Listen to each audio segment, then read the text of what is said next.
పెద్దపల్లి జిల్లా రామగుండం నియోజకవర్గం. అవినీతి అవకాశవాద రాజకీయాలను ఓడిద్దాం, మతతత్వ రాజకీయాలను కొనసాగిస్తున్న మోడీకి బుద్ధి చెబుదాం అంటున్న సిపిఐ ఎంఎల్ మాస్ లైన్ ప్రజాపంత రాష్ట్ర నాయకులు నందిరామయ్య పిలుపు. మహత్తర మార్కిస్టు వ్లాదిమిర్ ఇల్యూచ్ ఉలియనోవ్ లెనిన్ 154వ జయంతి ఎంఎల్ పార్టీ ఆవిర్భావ సభ సందర్భంగా స్థానిక రామగుండంలో ఐఎఫ్టియు కార్యాలయంలో కామ్రేడ్ లెనిన్ జయంతి మరియు కమ్యూనిస్టు పార్టీ ఆవిర్భావ సభ ప్రజాపంత జిల్లా కార్యదర్శి జూపాక శ్రీనివాస్ అధ్యక్షతన నిర్వహించడం జరిగింది. ముందుగా పార్టీ జెండా ఆవిష్కరించి ర్యాలీ నిర్వహించడం జరిగింది. ఈ సభకు ముఖ్య అతిథులుగా సిపిఐ ఎంఎల్ ప్రజాపంత మాస్ లైన్ రాష్ట్ర నాయకులు నందిరామన్న హాజరై మాట్లాడుతూ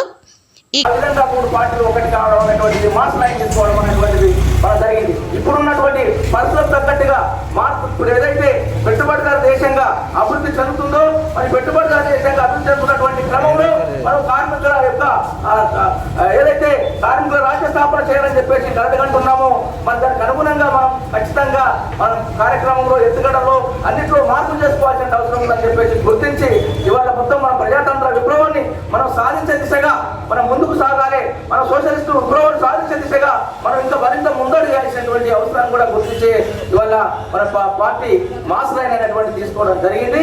ఆ విధంగా ఇవాళ మనం అతివాదానికి మితవాదానికి వ్యతిరేకంగా పోరాడుతూ చివరికి మనం ఉన్నటువంటి పరిస్థితులన్నింటి కూడా సరైనటువంటి అంచనా ప్రకారం ముందుకు పోతున్నాం కాబట్టి మనకు ఆ ఫలితాలు అనేటువంటి ఉంటున్నాయనేటువంటి వాస్తవం. రాబోయే కాలంలో మరి మనం ఉద్యమాలు నిర్మించాలి, పోరాటాలు నిర్మించాలి. మరి పోరాటాలు నిర్మించాలంటే ఇప్పుడున్నటువంటి కార్మిక వర్గం అందరూ కూడా వాళ్ళ హక్కులు అనేటువంటి లేకుండా పోయేటువంటి పరిస్థితి ఏర్పడుతూ ఉంది. మరి ఇక్కడ మొత్తం భారతదేశ పాలకులు అనుసరిస్తున్నటువంటి విధానాల ఫలితంగా మొత్తం కూడా ఇవాళ కార్మిక వ్యతిరేక విధానాలు, ప్రజా వ్యతిరేక విధానాలు, రైతాంగ వ్యతిరేక విధానాలు ఇవన్నింటినీ కూడా కొనసాగిస్తున్నటువంటి పరిస్థితి మనం చూస్తా ఉన్నాం. అందుకే ఇవాళ మా అధికారంలో ఉన్నటువంటి కేంద్ర ప్రభుత్వం ఇవాళ బీజేపీ అధికారంలో ఉన్నది. మరి సంవత్సరానికి ఏటా 2 కోట్ల ఉద్యోగాలు ఇస్తారని చెప్పింది. మరి ఇప్పటికీ 2 కోట్ల ఉద్యోగాలు అనేటువంటి పోయింది. 2 కోట్ల ఉద్యోగాలు అంటే ఇప్పుడు మరి 20 కోట్ల ఉద్యోగాలు రావాలి 10 సంవత్సరాల కాలంలో. కానీ అది కూడా అమలు చేయకపోగా ఇవాళ మతతత్వ విధానాలతోటి మత శాంతవాసాన్ని రెచ్చగొట్టడం, మతోన్మాదం పేరుతోటి మత ఎజెండా ముందుకు తీసుకొచ్చుకుంటా హిందుత్వ ఎజెండాను ముందు పెట్టి ఇవాళ ఆర్ఎస్ఎస్ బీజేపీ ఇవాళ మొత్తం కూడా దేశంలో ఉన్నటువంటి అన్ని ప్రభుత్వ రంగ సంస్థలన్నింటినీ కూడా నాశనం చేస్తున్నటువంటి పరిస్థితి మనం చూస్తూ ఉన్నాం. ఇవాళ కనీస వేతనం 26,000 అసంఘటిత రంగ కార్మికులు ఇవాళ మొత్తం కూడా దేశంలో ఉన్నటువంటి మొత్తం మనం చూస్తే 40 కోట్ల మంది ఇవాళ ఎలాంటి హక్కులు నోచుకోకుండా 5,000కు 10,000 లోపే జీతాలు పొందినటువంటి పరిస్థితి మనం చూస్తూ ఉన్నాం. అరకొర జీవితాలతోటి ఇవాళ వాళ్ళు పొట్టగడబడినటువంటి పరిస్థితి ఇవాళ మనం చూస్తూ ఉన్నాం. అట్లా కనీస వేతనాలు జీవోలు కూడా అమలు చేయలేనటువంటి పరిస్థితి మనం చూస్తూ ఉన్నాం. 26,000 ఇవాళ మహాప్రభు అని చెప్పేసి ఎన్ని ఆందోళన చేసినా కూడా పట్టించుకోనటువంటి పరిస్థితి ఉన్నది. ఆ విధంగా మొత్తం పరిశ్రమల్ని మొత్తం కూడా నాశనం చేసేటువంటి పద్ధతిలో ఇవాళ కేంద్ర ప్రభుత్వం తన కార్మిక వ్యతిరేక విధానం అనుసరించింది. మరి ఇవాళ అసంఘటిత రంగాలకు సంబంధించినటువంటి కార్మికులైనా ఇవాళ ఉన్నటువంటిది భద్రత లేకుండా ఉద్యోగం ఉన్నటువంటి వాళ్ళు కూడా భద్రత లేనటువంటి జీవితాన్ని జరుపుతున్నటువంటి పరిస్థితి మనం చూస్తూ ఉన్నాం. మరి ఇలాంటి స్థితిలో మనమందరం కూడా ఇవాళ కేంద్ర ప్రభుత్వం అనుసరిస్తున్నటువంటి విధానాలన్నింటినీ కూడా మనం వ్యతిరేకించాలి. మరి పార్లమెంట్ ఎన్నికలు కూడా వచ్చినాయి. మరి ఇప్పుడు మనం సరైనటువంటి నిర్ణయాలు తీసుకోవాల్సినటువంటి అవసరం ఉన్నది. ఇవాళ దేశంలో మతోన్మాద పార్టీలను ఓడించాలని చెప్పేసి ప్రజాస్వామికవాదులు, మేధావులు, కమ్యూనిస్టు పార్టీలు, ఎర్రజెండా పార్టీలకు సంబంధించినటువంటి వాళ్ళు అందరూ కూడా ఒక దాడిపై వచ్చి ఇవాళ ఖచ్చితంగా బీజేపీని ఓడించాలనేటువంటిది నిర్ణయం ప్రకారంగా ఇలా ముందుకు సాగుతూ ఉన్నారు. మరి ఇలాంటి స్థితిలో ఈ రానున్నటువంటి కాలంలో మరొకసారి 3వసారి అధికారంలో రావడానికి కూడా అనేక హామీలు ఇస్తూ వస్తున్నటువంటి బీజేపీని మనం గద్దెదించేటువంటి పరిస్థితి మనం తీసుకోవాలి. అది కార్మికుల పైన ఉంది.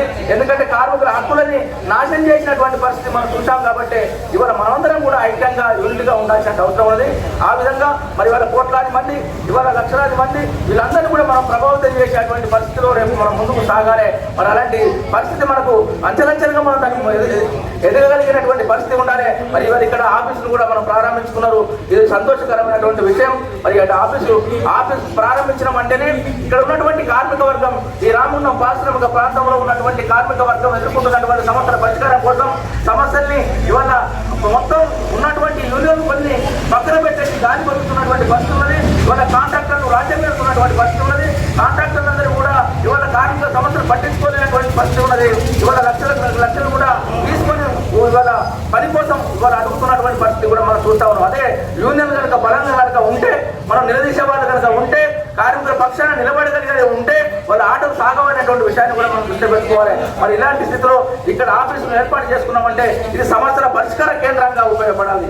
రేపటి భవిష్యత్తులో మరిన్ని కార్మిక వర్గ పోరాటాలకు రూపకల్పన చేసేటువంటి ఒక ఆఫీసుగా కేంద్రంగా మాత్రం ఇది ఉండాలి. ఆ విధంగానే అందుకోసమే ఇక్కడ అందుబాటులో ఉండాలి కార్మికులందరికీ చెప్పి అసంఘటిత రంగ కార్మికులు కానీ, భవన నిర్మాణ కార్మికులు కానీ, ఇక్కడ ఉన్నటువంటి పారిశ్రామిక ప్రాంతం ఉన్నటువంటి వారికి ఒక మనం అడ్డంగా మనం దీన్ని ఇక్కడ ఏర్పాటు చేసుకొని ఇక్కడ నుంచే మనం కార్యాచరణను పోరాట కార్యక్రమాలు రూపకల్పన చేసుకొని భవిష్యత్తులో మరిన్ని పోరాటాలు నిర్మిస్తారని చెప్పేసి మిమ్మల్ని అందరినీ కోరుతూ మీ అందరికీ మరొకసారి ఆ పేరున అభినందనలు తెలియజేస్తూ సెలవు తీసుకుంటున్నాం.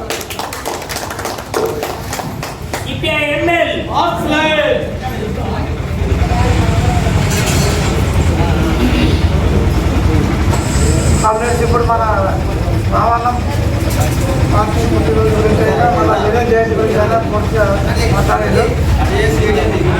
ఈరోజే ఇక్కడ మనం కార్యాలయాన్ని ప్రారంభించుకోవడం జరిగింది. ప్రారంభించుకోవడం ఎంత సంతోషకరమైన విషయమో దీన్ని కాపాడుకొని ముందుకు తీసుకుపోవాల్సిన బాధ్యత మీ అందరిపైన ఉంది అనేది ప్రత్యేకంగా చెప్తున్నాను. ఎందుకంటే మీరు అందరికీ ఒక విషయం తెలుసు, ఈరోజు నిర్ణయం చేయాల్సి జరుపుకుంటున్నాం, మన ఆఫీసులో ఓపెన్ చేసుకున్నాం.